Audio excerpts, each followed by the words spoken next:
Good evening. Thank you so much for joining us. This is the main news on Camnet TV. My name is Sylvia Zulu.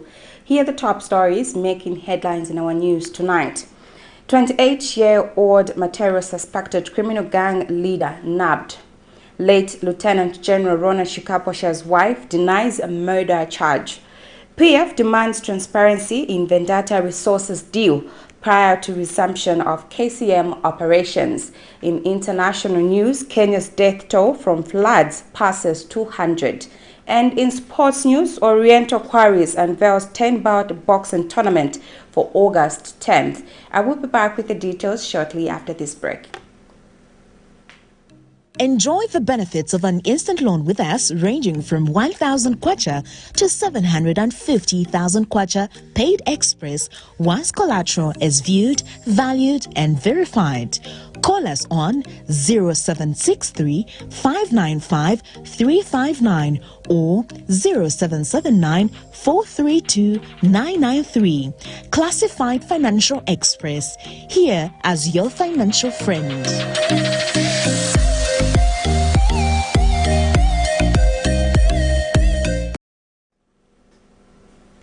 And now the news in detail.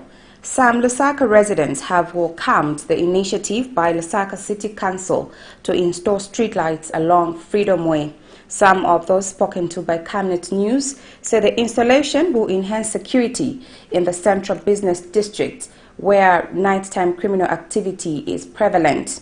Meanwhile, the Lusaka City Council Assistant Public Relations Manager Nyambe Bulumba says the local authority has allocated 700,000 kwacha for the installation of street lighting along Freedom Way in the Central Business District under the 2023 Lusaka Central Constituency Development Fund. The Lusaka City Council has been allocated 700,000 kwacha through the 2023 Constituency Development Fund (CDF) under the Lusaka Central Constituency. The project, slated to commence this year, is currently at infant stage, allowing for a transparent and competitive process among contractors. The bidding process is key in ensuring that the local authority selects a competent and reliable contractor to execute the project efficiently. Speaking to Camnet News, Lusaka City Council Assistant Public Relations Manager Nyambe Bulumba says the investment demonstrates Council's commitment to creating a safe and more attractive city for our citizens and visitors. Council, we've set aside 700,000 kwacha to put up street lights in the Central Business District along the Freedom Way. This particular project is being funded through the Constituency Development Fund for 2023 allocation, specifically under the Lusaka Central Constituency.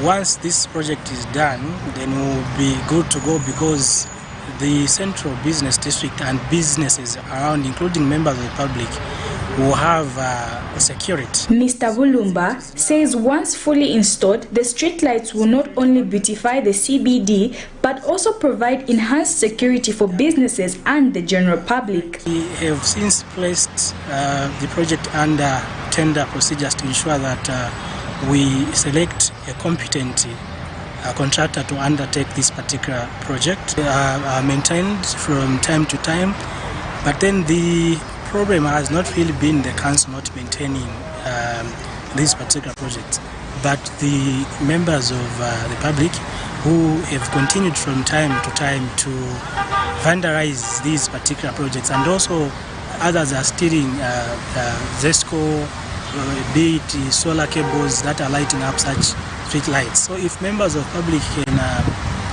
desist from stealing and vandalizing these projects, then we'll be good to go. Some members of the public tell this journalist that they're excited to see Freedom Way lit up at night, as this will improve security for both businesses and the public who are prone to attacks from junkies during the night. I see to be welcome more in that it's going to intensify security, and it's going to help in that this time around we're experiencing load shedding, but I believe those will be using solar. That will be something that everyone is going to appreciate, and it will help the nation, especially that today there is a lot of crime in Lusaka, But when there's enough light, I'm sure criminals can be scared. Street lights promote security in urban areas and increase the quality of life by artificially extending the hours of having light, improving safety for drivers, riders, and pedestrians. Cherish Sibote for Camnet News, Lusaka.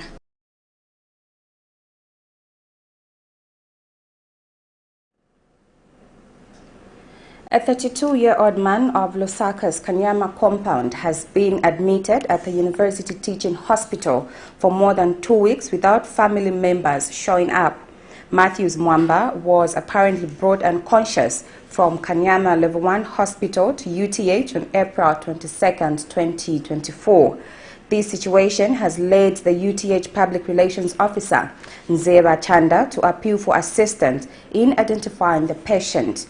Meanwhile, hospital has urged residents to avoid self-medication and make use of the services provided during Nurses Week.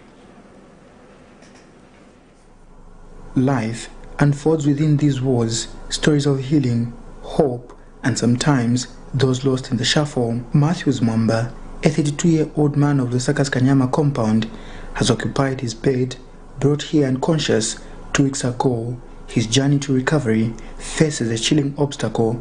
No one seems to be looking for him. No family and no visitors have come through in search of him. Matthew's story is more than just a medical case, which has prompted the University Teaching Hospital to turn to the media for a plea for recognition. Hospital Public Relations Officer Nzeba Chanda narrates how the patient was brought to the hospital through a referral from Kanyama Level 1 Hospital. We have in our ward is Mr. Matthew Mwamba. Mr. Matthew Mwamba came in our hospital on the 22nd of April around 15:50 hours in the afternoon. So it's been weeks now he's been in our ward and there's no one who has come to ask for him. Not even a relative has come through. He came unconscious. It was a referral from Kanyama Hospital. So now he's conscious, but his way of giving information is a bit, is not there. He's not on top of what we expect. What we're saying as UTH is that please, if Matthew Mwamba, according to the information he's given us, according to what he said that was his name, that is his name, let people come through, let the relatives come through, because he needs them. As the hospital is doing their best to make sure that he's conscious, which we have managed, we need his relatives or some people who know him to come through to the hospital. Meanwhile, in a build-up to commemorate the Nurses' Day, which falls on 12 May annually, nurses at the University Teaching Hospital have encouraged residents to embrace the culture of seeking medical attention and desist from self-prescriptions. Your time, please find time to pass through to come and get a service. Actually, all these services are for free, so feel free to pass through so that you can get some of these services. We are encouraging people to do some preventive treatments where you need to know your status, either your BP, HIV or sugar, before it gets worse. And we also want to discourage people with self-medication. I think as a UTH community, we will be pleased to serve this service to our community. Nelson Zulu for Camnet News. Western Province Minister Kapelwa Bangweta has called on the church to work together with the government in order to implement government efforts to alleviate challenges most people face. Speaking during a conference rally in Mweke, Mongu District, held by Seventh-day Adventist SDA Church, Mr. Bangweta acknowledged the role that the church plays in national development. Meanwhile, Mongu Correctional Facility Officer in charge, Senior Superintendent Dennis Mbewe, thanked the church for its donation. West Zambia Conference SDA Church donated 3 refrigerators worth 27,250 kwacha to Mongu Correctional Facility.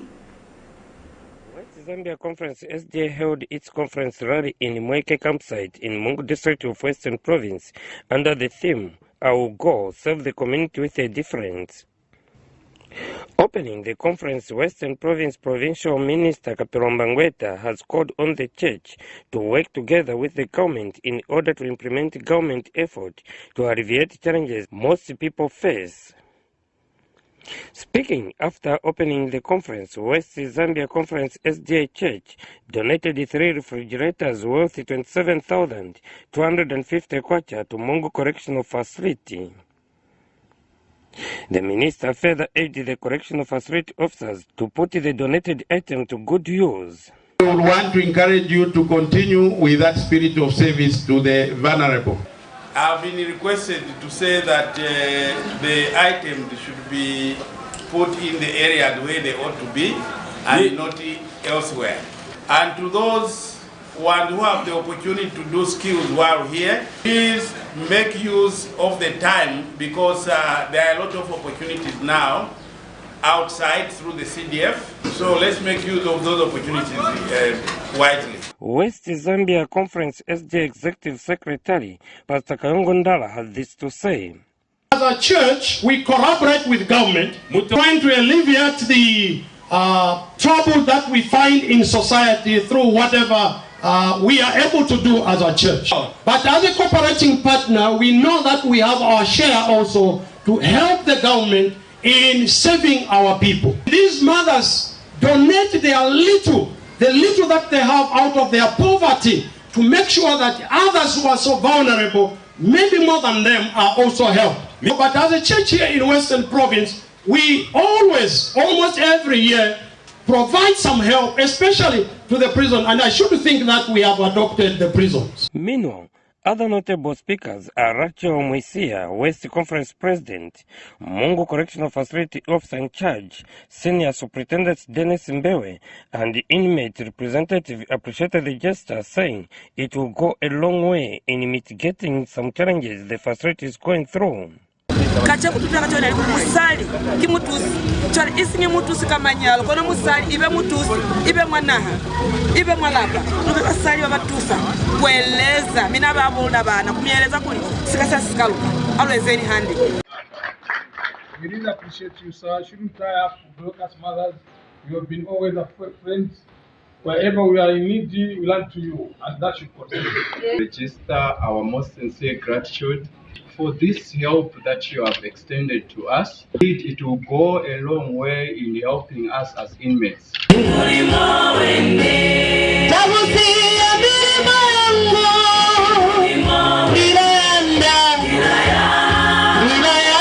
Mungu Correctional Facility has 775 inmates. Museva Kabila, Camnet News in Mungu District of Western Province.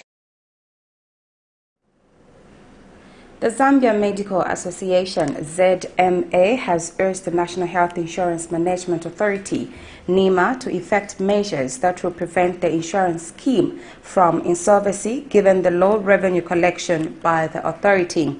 Addressing the media in Lusaka, ZMA President Dr. Kaumba Tolopu says NEMA resources should not be abused or channeled to any other expenses within the Ministry of Health other than financing for healthcare services for Zambian citizens. He adds that the sustainability of the insurance scheme is dependent on sustainable revenue collection mechanisms and evaluation systems that prevent the exploitation of the funds.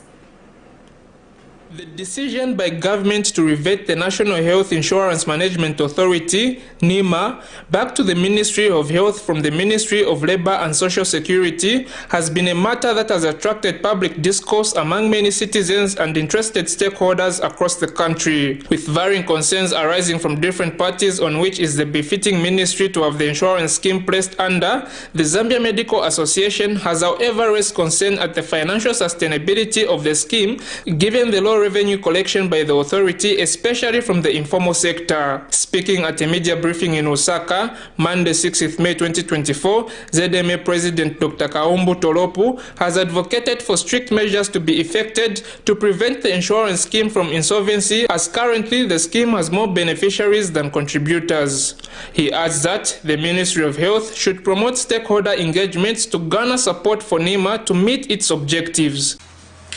The prescribed contribution rates are at 2% of basic earnings for employees in the public and private sectors, and 1% of declared earnings for self-employed workers, whilst pensioners and older persons are exempted from contributing to NEMA. The sustainability of this scheme for Zambia is highly dependent on sustainable revenue collection mechanisms, prudent management of the funds, ensuring effective monitoring and evaluation systems, and prevention of exploitation of the fund. These systems must ensure mitigation of risks related to adverse selection, cost escalation, and fraud. Generate adequate data that informs service demand stratification, utilization, statistics, and also development of the benefits package. And following the announcement by NEMA that it had stripped off some services of the benefits package, a statement which has since been withdrawn, Dr. Tolopu has in view of this urged NEMA to seek adequate consultations before making any adjustments to the packages. Is a vehicle that is meant to help us as Zambian citizens to be able to access health. And so it is only prudent that we do not abuse NEMA, because that is also going against the law, that is insurance fraud. So all those that are found wanting, as Zambia Medical Association, we have no reservations in saying that the law should face them. And with regards to the items that have been removed, it is also because of this abuse on the resource basket that we have.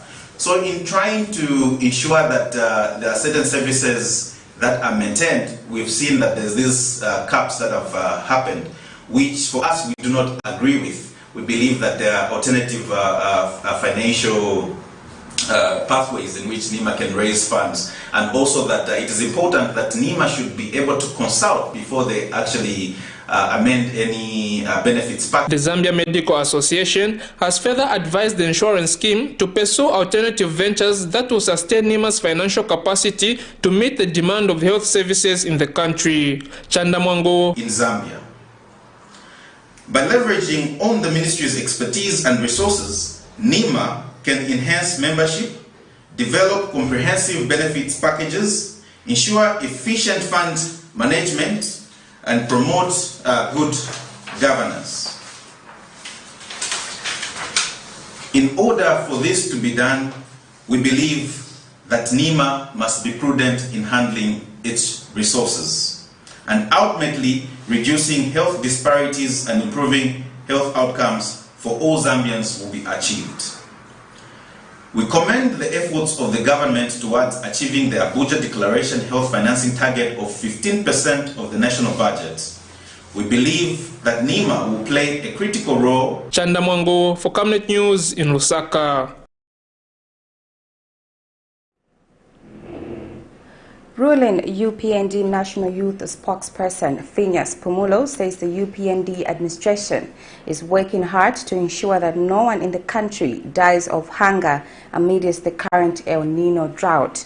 He says government has secured and is currently transporting 10,000 metric tons of white maize to Western Province. He has also praised Western Province ministers for working tirelessly with the Ministry of Agriculture to ensure that the people of Western Province are food secure. We as a party, we are very much happy that the government has secured 10,000 metric tons of maize for Western Province. We are very much aware that Western Province alone, they have got in excess of 8,500 metric tons of maize. True to the President's word, the President assured the nation that he is not going to allow any citizen to die of hunger. And this is a clear indication that the President is walking his talk. We want to thank the Minister of Agriculture and the Minister of Western Province for making sure that the people of Western Province, no single person is going to be allowed to die of hunger. This maize that you see here, it is going to be distributed in the district of Western Province, those districts which were badly affected with drought. We want to encourage the government. We know that this project it's going to be spread in all the 10 provinces. We as a party, we want to encourage the government to continue on the right path that they are doing. We are very much excited. The people of Western Province here in Mungu, they are very happy to see these trucks here packed. They know that they are secured. They know that they have more than enough grain maize in their province. And this is what the President, Hakainde Chilema, keeping the promise. The President made it very clear that he's not going to allow any citizen to die of hunger. And through the Minister of Agriculture and the Provincial Minister for Western Province, they have made sure that the deliveries of white maize here in Western Province, they have started.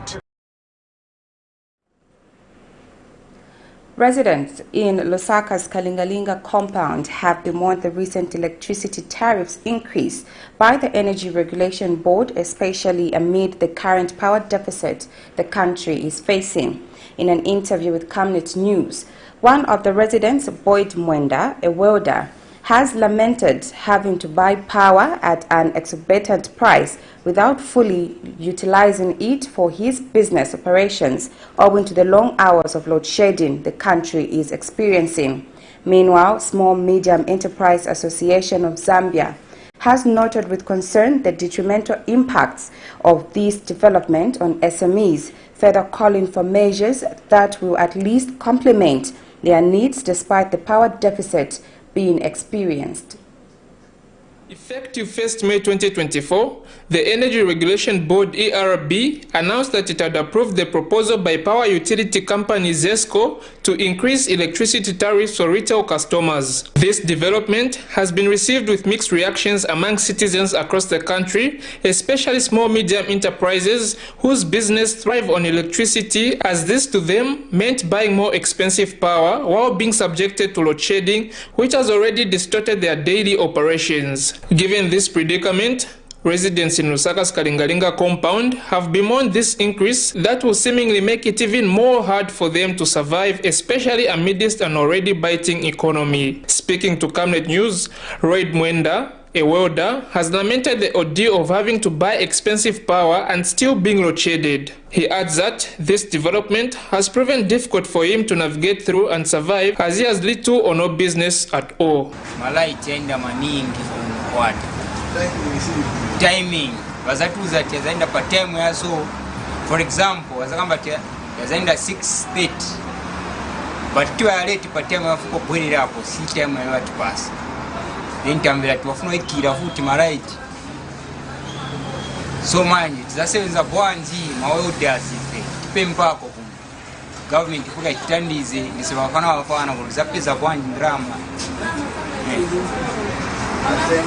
so at this time table baike kusepa munzi sauti tasebenza ko sebuno bwino bonzi ozinambiri washita benefit muli world so mayengati for example yaenda malaiti yaenda 6 hours yakwera 20 hours maye wazasebenza bwanje. Another resident, Duncan Lungu, has highlighted the economic challenges that he already has to deal with, which have now been coupled with the electricity tariff increase.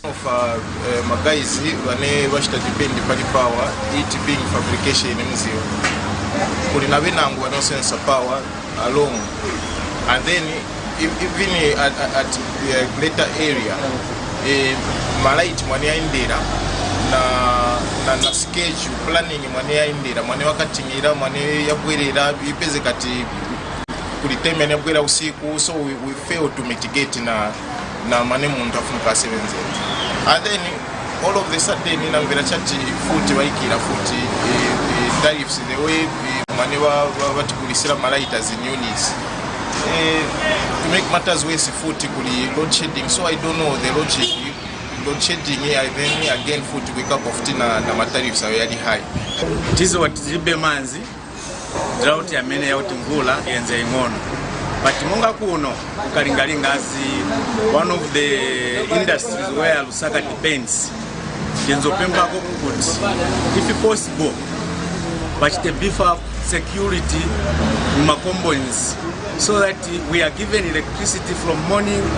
Meanwhile, the Small Medium Enterprise Association of Zambia has called on government to put measures that will at least complement the needs of small medium enterprises despite the power deficit being experienced. An increase in the electricity tariffs, although I understand why ZESCO would want to do that, because they need to sell their power and their revenue has gone down as a result of the load shedding.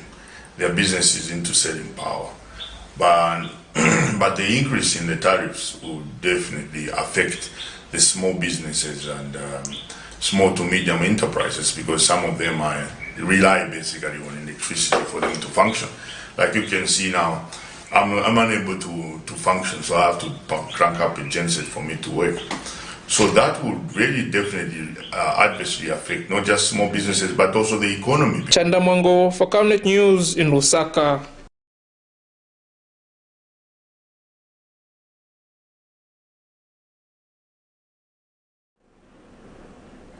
Wife to late former Zambia Air Force Commander Ronnie SHIKAPWASHA has pleaded not guilty to the offense of murdering her husband.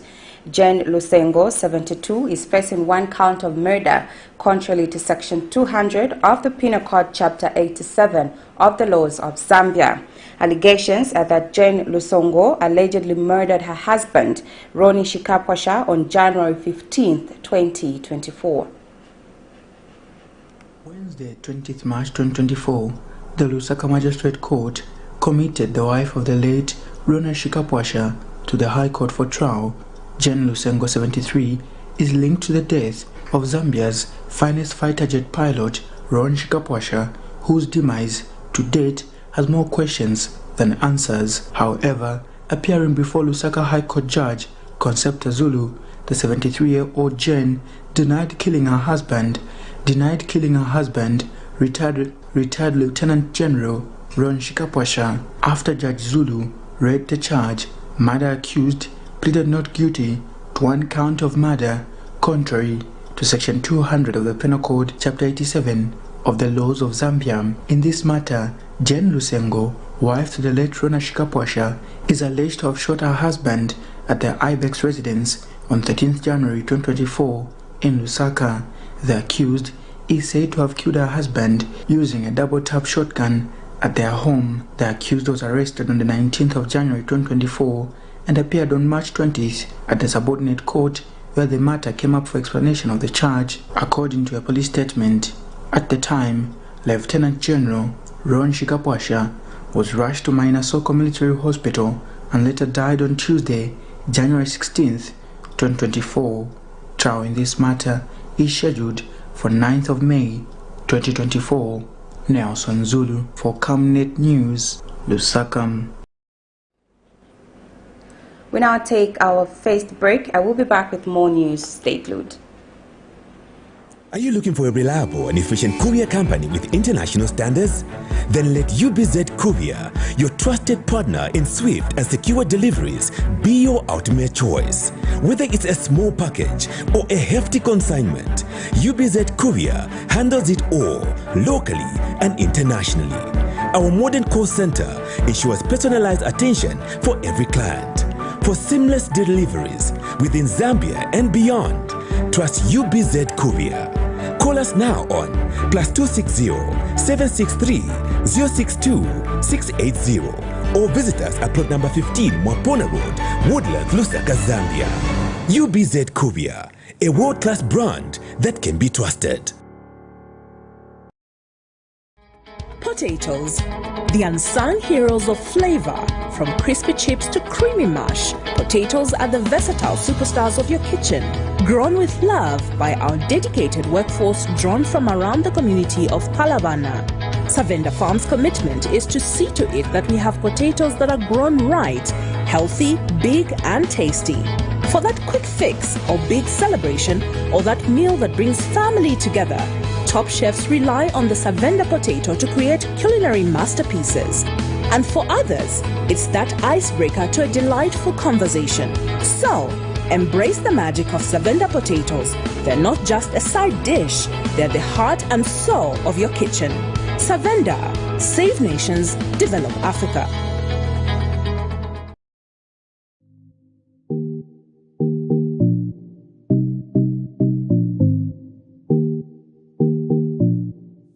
With this impending drought, it's time we look to alternatives of sustaining our crops.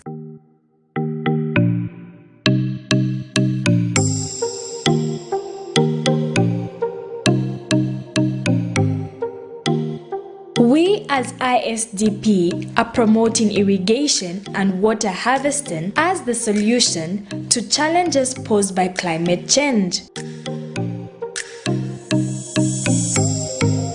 Watch our 13-week series as we unfold the solutions for our crops. Catch us every Monday at 2040 hours, repeats every Tuesday at 1910.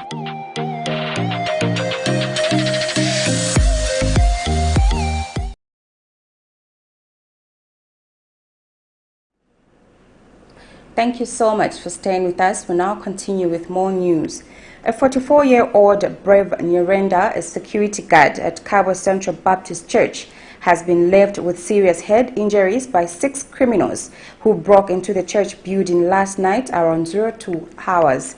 Central Province Police Commissioner Ms. Charity Munganga says 6 unknown criminals broke into the church last night, stealing properties worth 12,750 kwacha. Ms. Munganga further revealed that the 6 criminals gained entry into the church where they had sought refuge by damaging the locking system of the main door. Meanwhile, Kabwe Central Baptist Church Pastor Gabriel Nsofwa has appealed to the police to intensify night patrols in the area, adding that thieves have taken advantage of the area due to lack of police presence. Thieves have left brave Nyirenda, aged 44, a security guard at Kabwe Central Baptist Church, with serious cuts on his head. Central Province Police Commissioner Charity Munganga says 6 unknown criminals broke into the church last night, stealing property worth 12,750 kwacha. Ms. Munganga revealed that the 6 criminals gained entry into the church around 02 hours by damaging the locking system of the door. The overseer of the church, Pastor Gabriel Nsofwa, says among the stolen items are 4 maroon curtains valued at 4,000 kwacha, 4 speakers valued at 6,000 kwacha, 2 Bibles valued at 500 kwacha, and 27 black plastic chairs valued at 6,250 kwacha. What had been stolen, so we found that they had tampered with this door. They broke one of the locks here, then entered and tied up the security guard, beat him up, assaulted him, and then they began to get the properties, the speakers, the PA system. They also got out with the curtains, both for the pulpit and the rear ones, and also this door was got some curtains, had some curtains. They also stole them. He has also appealed to the police to intensify night patrols in the area. If the police could be doing the patrols once in a while, it can help the crime, because I'm told today they visited 3 homes, even behind they had gone, even the other side they had gone. So about 3 homes they were visited by the thief. The area has become prone to burglaries and break-ins. Petronella Msangulude, Camnet News in Kabwe. The opposition Patriotic Front has demanded that government publishes the Vidata resources deal before it resumes operations at Konkola copper mines. Speaking during a media conference Monday, Function Secretary General Ratho Nakachinda alleges that without publishing the information on the transaction will confirm that corruption is involved. Mr. Nakachinda has, however, observed that the kwacha will keep depreciating if the country does not make progress in the running of mines and economic ventures. On 22nd December 2023, the government announced that it will hold 49% shares in Mopani Copper Mine, while International Resources Holding (RSC) Limited will hold 51% and invest over $1.1 billion as a strategic equity partner. As per the agreement, IRH was, among other things, expected to inject funds into the mining company, which will be used to stabilize short-term working capital, fund the completion of the mining development projects, restructure its balance sheet, and reset the existing relationship with Glencore. News much to the excitement of Zambia's Republican President, Hakainde Hichilema. The Mopani transaction has been signed.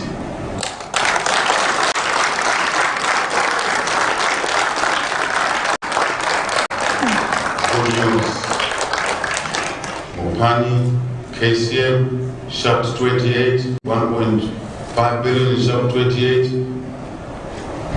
all of that stuff. On the other hand, since May 2019, the impasse between government and Vedanta Mineral Resources has been a thorn for the country's mining sector. On 5th September 2023, after failing to meet the deadline of 31st July 2023 for the new investor to take over operations of Konkola copper mines, government handed over the operations to Vedanta Mineral Resources with a call to perform to the expectations of the said guidelines. Following these consultations, I'm here to announce that we have finalized the negotiations with Vedanta. Vedanta will return to run and resuscitate operations of KCM as the majority shareholders alongside. But 8 months down the line, the opposition Patriotic Front has demanded the publication of the Konkola copper mine deal and Mopan IRH deal, alleging corruption. The return of KCM to Vedanta was driven by corruption. We have demanded for government to publish this fraudulent agreement between ZCCM, IH and Vedanta. At one time, government engaged in lies by stating that the mine was returned on the word of mouth. Speaking during a media briefing Monday, Mr. Nakachinda also argued that so long Zambians do not have control over the country's mines, it will be difficult to stabilize the kwacha. I can tell you, without productivity, your currency can never, be strong, especially when you are dependent on foreigners to feed you, to clothe you, to do everything for you. As we sit here, there's nothing that we are using which is produced local. So how can your local currency be strong? And then you have a government that is looking to foreigners. However, efforts to get a response on the allegation from government officials, such as the Minister of Mines, Information and Media, among others, could not bear fruits by broadcast time. Nelson Zulu for Camnet News, Lusaka. A 28-year-old suspected notorious gang leader of Lusaka's Matero township has been arrested by the police. Gift Banda, infamously known as Blackfish, was found beating a 33-year-old man of the same area who he grievously assaulted. Police Deputy Spokesperson Danny Mwale says victim sustained a swollen forehead, cuts on the lips and bleeding from the nose. Police in Lusaka have arrested a suspected leader of a notorious gang which has been causing mayhem around Shadrack's traffic lights in Matero Township. The 28-year-old leader, identified as Gift Banda, infamously known as Blackfish, of unknown house number in Matero Township, was found beating a 33-year-old man of Matero Township, whom he grievously assaulted. The victim sustained swollen forehead, cuts on the lips, and was profusely bleeding from the nose. Police officers were on patrol in Lusaka's Shadrack's compound on May 5, 2024, around 11 hours, found a mob near Shadrack's bridge and later discovered that someone was being beaten while people were watching. Upon seeing police presence, the suspect ran away and officers gave chase and managed to apprehend him. He was found with an undisclosed amount of marijuana on him. The victim was rushed to the hospital where he is currently admitted while the suspect is detained in custody waiting to be formally charged. Police are yet to establish the reason behind the assault of the 33-year-old man. The Copperbelt Provincial Administration has constituted a team of government officers from different departments to check on the condition of food being sold to members of the public following reports of food poisoning.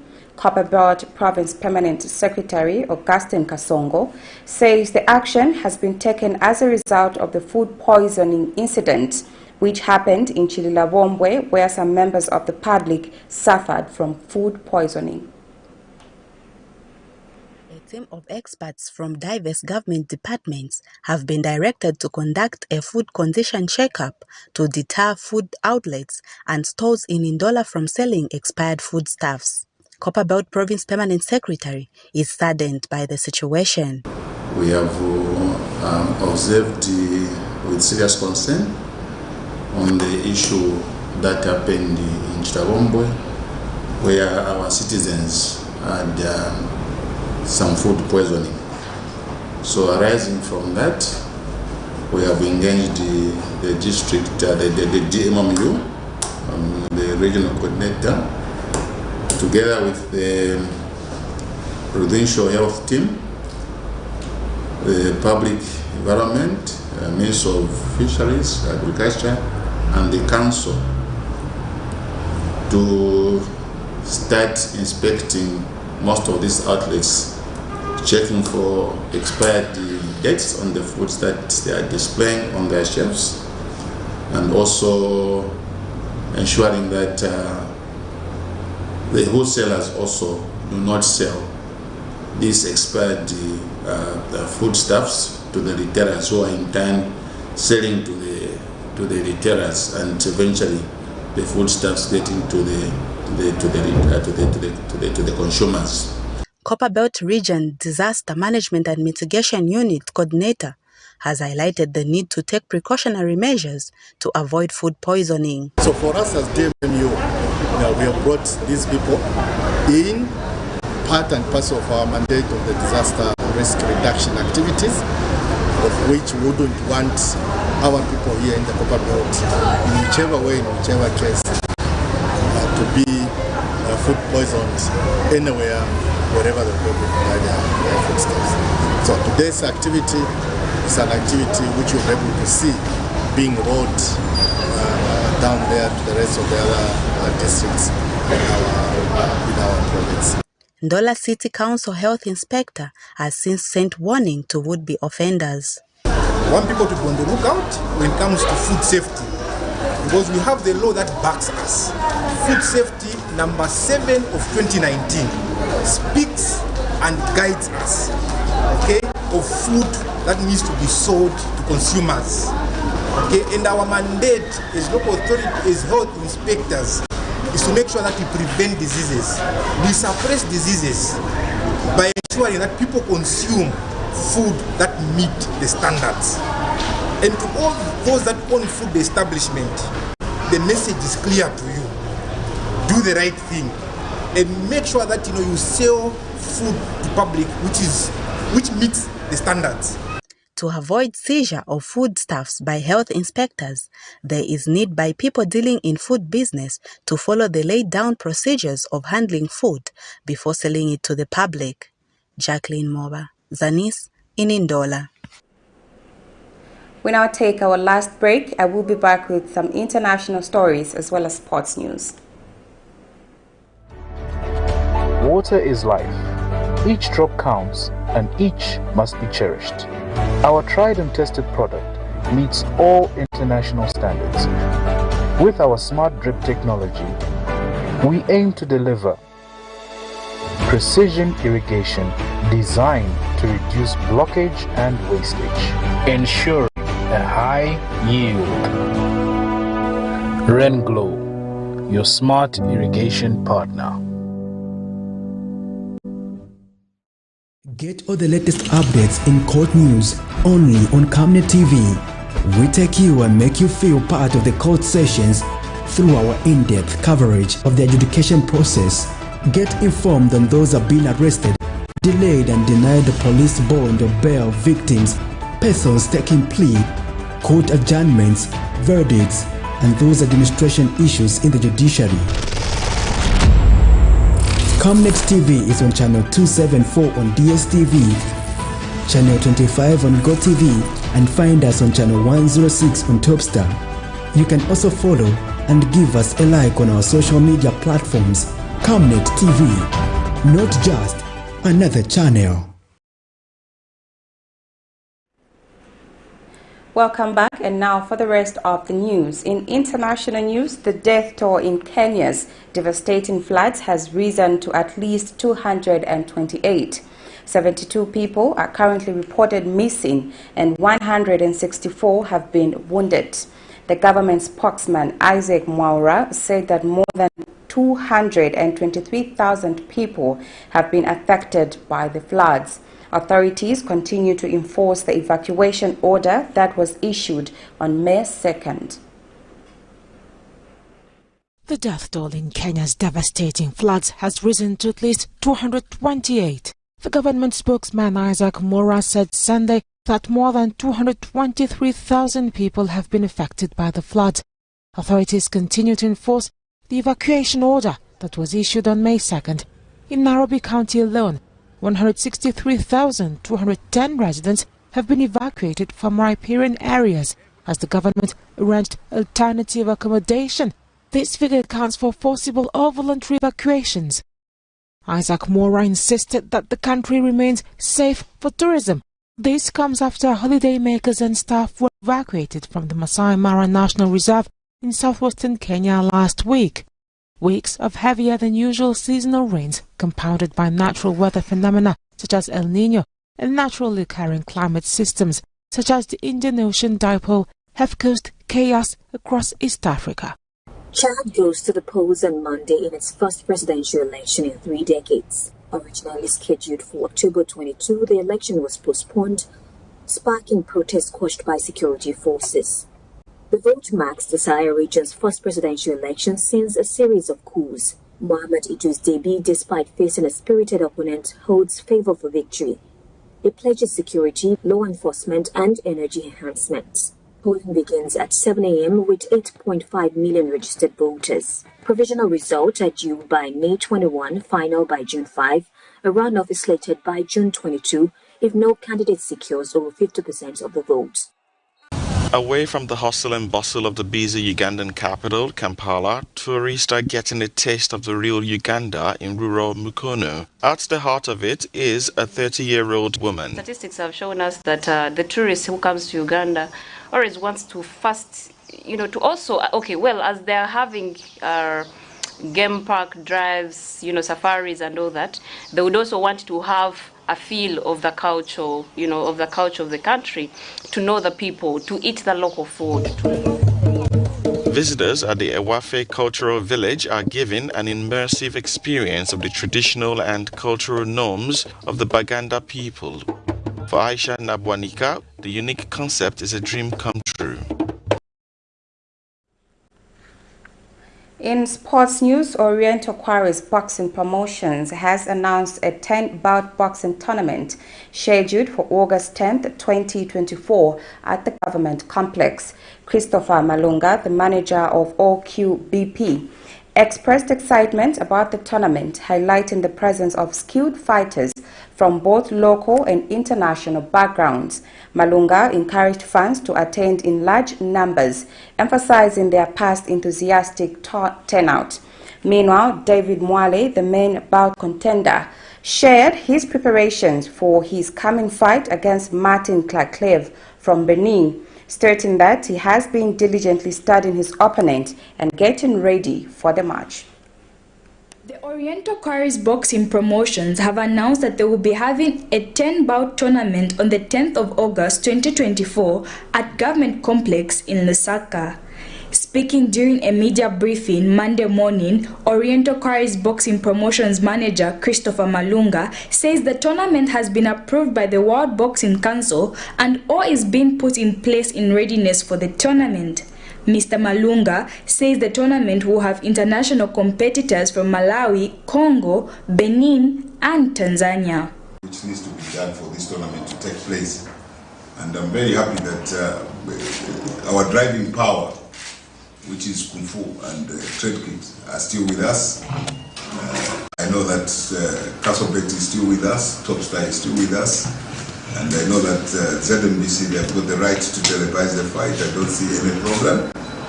And I know that there are so many companies which are trying to come on board.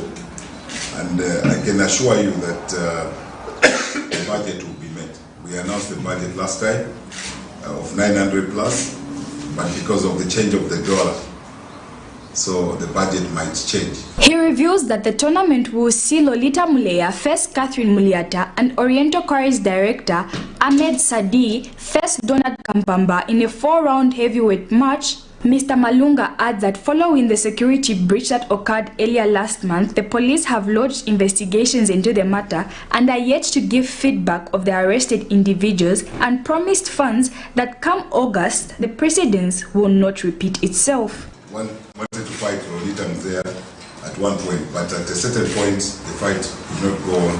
She fought a Congolese. Then again, she challenged Esther Pili. I think I saw, I never commented.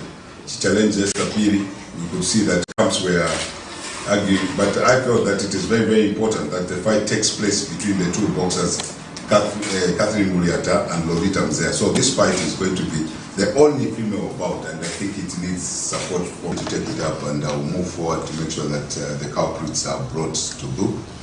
I reported to the police. I went to the commanding officer, and the instruction were given that the culprits who broke even that door at government complex needs to be arrested. There were video clips which we managed to submit to the police. Meanwhile, David Mwale, also known as Sniper, says he has been working on new tactics and studying his opponent in preparation for August. I started watching my opponent, watching his movement. I need just to, that day I'll put up a good fight. And I have another new style which I won't announce it now. I'm just waiting my coach here to polish up the styles. And Coach Mike Zulu says his boxers are in shape and will enter camp soon to speed up preparations.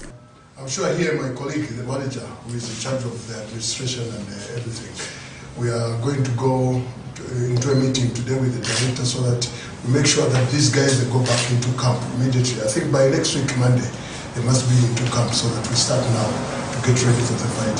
Because we don't want to leave no stone unturned, because I, as a coach, although it's not me who goes into the ring, I really have got to make sure that the boxer is ready for the fight, that he must put up a good fight. And you see, I respect opponents of my boxers because they also want to achieve a goal, which is to win. Cherish Sibote for Camnet News, Lusaka.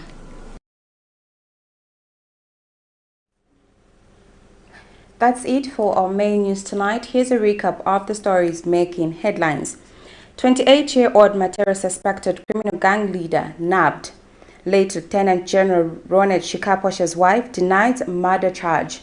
PF demands transparency in Vidata resources deal prior to resumption of KCM operations. In international news, Kenya's death toll from floods passes 200. And in sports news, Oriental QUARRIES unveils 10-bout boxing tournament for August 10th. Our verse for the day is coming from the book of Proverbs 11, verse 25. The liberal soul shall be made fat, and he that watereth shall be watered. Thank you so much for watching. Do enjoy the rest of our programming. My name is Sylvia Zulu. Good night.